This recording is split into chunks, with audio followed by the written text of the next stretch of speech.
This is my grill. Hi, I'm Steven, and what am I doing? Today, I thought I'd give my gas grill a little refurbishing. Let's check it out. If you're like me, I'd love to grill out. Steak, chicken, hot dogs, vegetables, doesn't matter. If I can cook it on the grill, I often do. Before we start messing with the grill, I suggest making sure that your gas is turned off. If you're an LP tank, it'll be underneath, in this case in a cabinet. You'll access from the front or the back, you know that.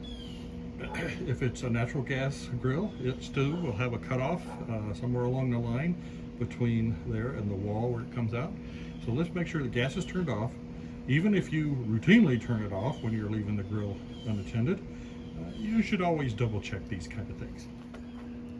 If you're accustomed to using the grill, you probably routinely do what I do, which is after I've let it heat up, I come in with a wire brush and I scrape on my grills in order to make sure they're nice and clean before I put my meat or whatever it is that I'm going to put on there. So, but these parts, usually when you're scraping, you're only scraping on the top. And so there's a collection of grease and other bits that fall down underneath and occasionally have to be replaced. We were talking about ordering.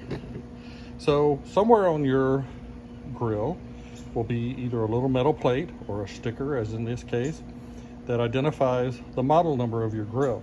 Now, you may have an off-brand, you may have a brand name, in this case mine is a Kenmore, but even Kenmores are made by lots of different manufacturers. It's just branded by the old Sears franchise. So, but once you have a model number, you can go online and begin to search to see what replacement parts you can find. If you can't find them that way, then what you do is you take your components, such as your heat diffuser, and you measure the length and the shape of it, and then go online and look for grill parts. And you'll find where these heat hats, these diffusers, are defined, and you'll be able to find the length and the width and the shape of these in order to find some appropriate replacements. Now, if a large number of your parts are depleted and you're having to spend a small fortune, you may want to consider upgrading your grill. But this grill is still in pretty good shape. I just have to replace these removable parts, and I think I'll be in good shape after that.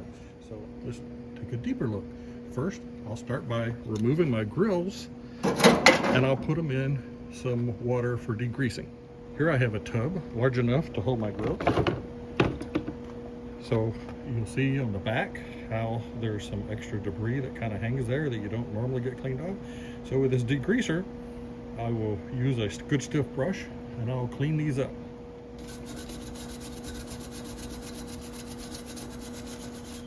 The second thing to consider after you've turned the gas off is that most grills have a drip pan that hangs underneath.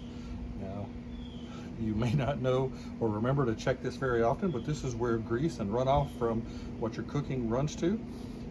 But it hangs underneath where there's a little hole that it comes out. So you want to make sure you get your drip pan out and empty it. Remember, grease does not go down your sink drain. You need to put it in a baggie and trash it. But I'm going to throw this in the degreasing water that I'm going to use for my grills.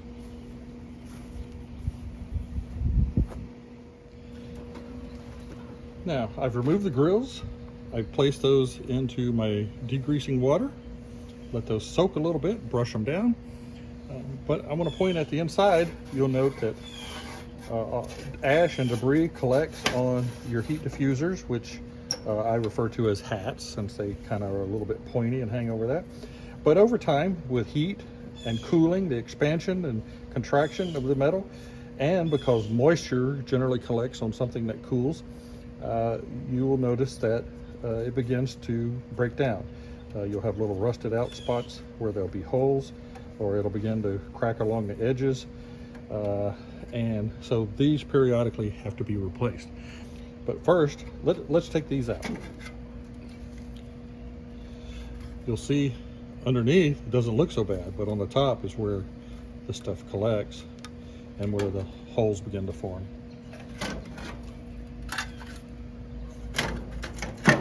These generally are in little tab areas at the front and the back. You'll note that they kind of have a little hole in it. These kind of fit over the tabs, and that's what holds these into place over your burners. So let's put these aside since I'm going to replace them. These are your burners at the bottom. So when you turn your gas on the outside and it begins to flow and you ignite it, it flows through these tubes and comes out little holes along the side. Now, depending on your burners, these are, if they're stainless as these were, they'll last a good long time. If they're not, they will rust out just as quickly as the hats will, because again, heat, cooling, condensation, things that occur will cause these things to burn out. And when they begin to burn out, then there might be holes that are blocked, so you're getting uneven heat, or holes actually get larger, in which case, again, you have uneven heat because you have more heat coming out of one spot than another. I've even seen extreme cases where, because of clogging, that it'll only heat on one side of the tube, either this side or the other side, because of the way that the clogging has occurred. But this is also a replaceable part, and I have replacements. We'll talk about those in a minute for taking these in and out. But again, I want to point out that stuff collects in the bottom of your grill. These are ash from cooking, maybe flakes from the condensation, the rust that has occurred. This hole you see here, that's where, remember I said that your drain pan underneath that collects grease as it falls off your food hangs there, so that's why you see a hole out the bottom. But this one looks like it's probably expanded a little bit. There's nothing I can do about that just yet, so I'm not going to worry about that as much because I can adjust my pan, my grease pan, to fit. I'm going to concentrate on cleaning it up, getting all the extra debris out of here, and then we'll work on replacing the burners and the hats, the heat distribution panels. When replacing your burners, the first thing you have to do is determine how they're attached. Now, it's not an airtight system because it has to use air mixed with the natural gas in order to make the flame. So generally they're loose in the front, and anything holding them down is probably at the tail end. Now, there may be, in yours, there may be a screw, in which case you might have to remove it, or they're just set down in there and you just have to apply a little bit of upward pressure in order to get them out. And then with a little twist, you see it comes out just like that. So this burner obviously has been used. It's in pretty good shape though. I mean, it has plenty of ash on it, but I don't see any of the holes that are super expanded. It might have a little crack in it right there, but that's okay. I'm going to replace this. So this is what your burner looks like. Gas flows in through here. You'll see it has a little vent on the side. This takes air in as the gas flows through, and then as it distributes out these holes and burns, that's how your flame moves along the edge of your burner. So let's remove the rest of my burners, and then we'll see about cleaning up the tray.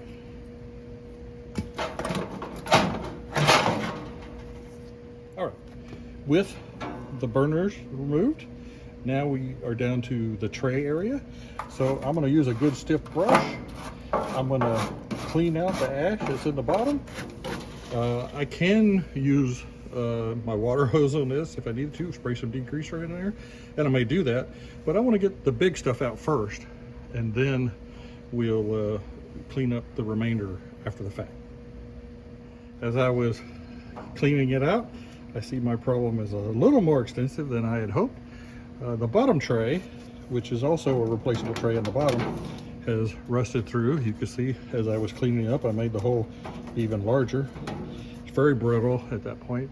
So I got to see about getting a new tray for the bottom as well.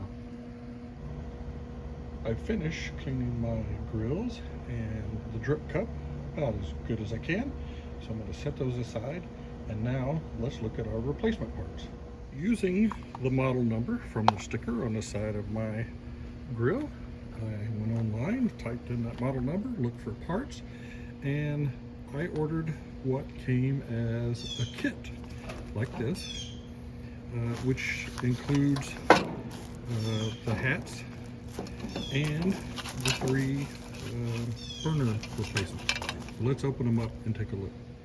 I suggest that as you unpack, be gentle on the unpacking, because if one thing I think we should do is compare what we got with what we originally had.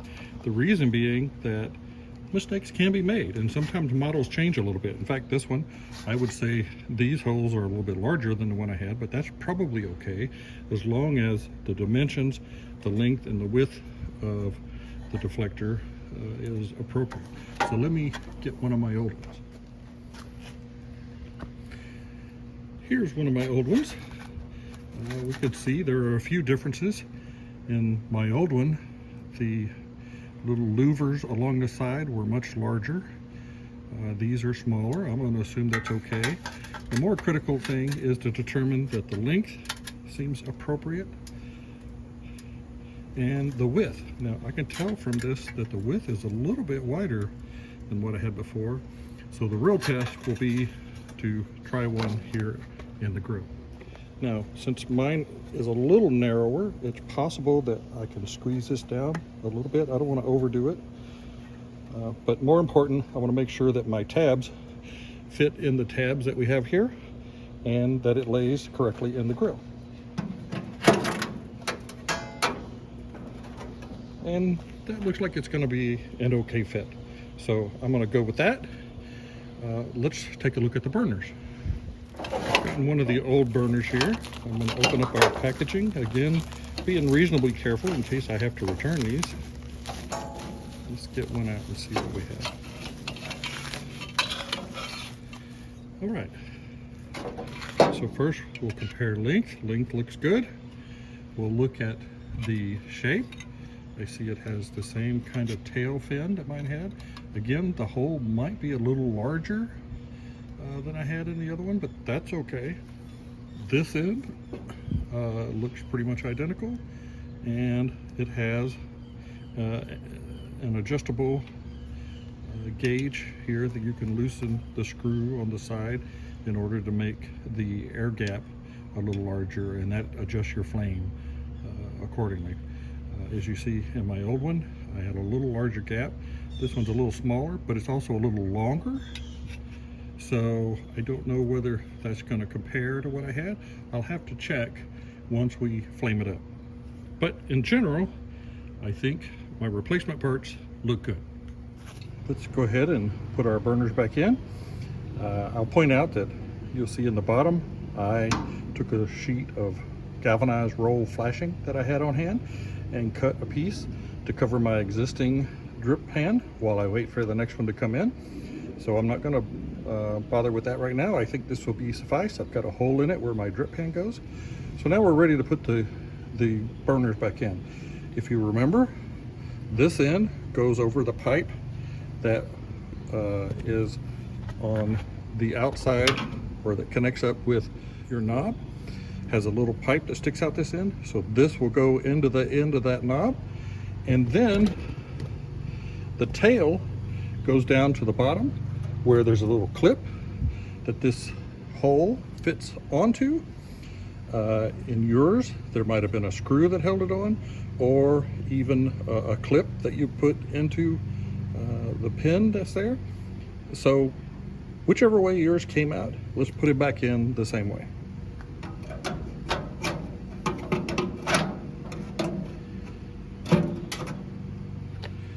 Let me point out, as we do the second one, that you have to make sure that you get it onto the nozzle. You see, I twisted it until I felt it securely go onto it, and then I put it down in the back to clip into the clip area. So now it's in the right place and should work appropriately. I got one more to go.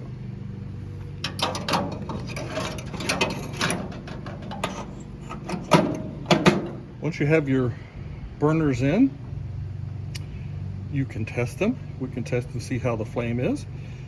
So I've turned my gas back on. If you took your tank out, put your tank back.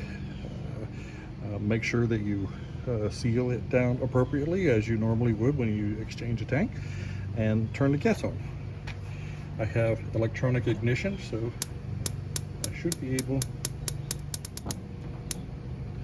There, it lit. Might be difficult to see in this lighting. And so I have a flame that's running along the edge. Nice blue flame, not a lot of yellow. So if you don't think your flame is coming out appropriately, you can take those back out. You want to let them cool off because they're going to get hot, and adjust that airflow so that you get a better flame. I'm going to go with what I have right now, and we'll see how these are. Let me check my last one. There we go.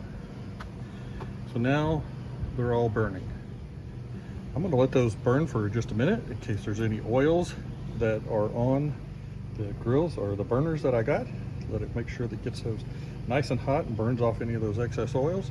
And then we'll set to replacing the hats, which is a real easy job. As I noted before, the hats are a pretty simple addition. They have a little tab that'll fit in one of these holes or both of these holes, depending on whether yours still has the tab. That's one of the things that can rust out over time. But so you want to make sure these are laid in appropriately and held in place.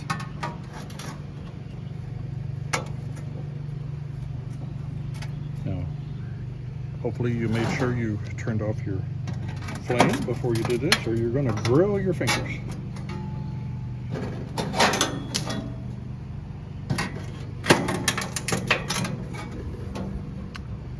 There we are. So my hats are in place. I'm ready to put my grills back in, and that's just about it.